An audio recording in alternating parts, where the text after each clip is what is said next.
Hey, what is up, everyone? Welcome back to our YouTube channels.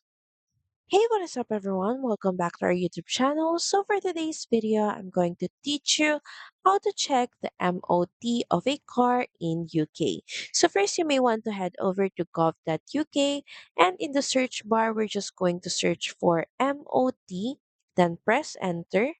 So, from the search results, click on check the MOT status of a vehicle. And from here, just start by clicking on the Start Now button. From here, all you have to do is enter in the registration number of the vehicle.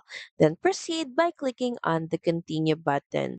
And from there, you should be able to check the MOT status of your vehicle. So that's pretty much it. Thank you very much for watching this video. I hope that you find this video helpful. And if you do, please don't forget to like, share, and subscribe to the channel. And I will see you again on the next one. Bye!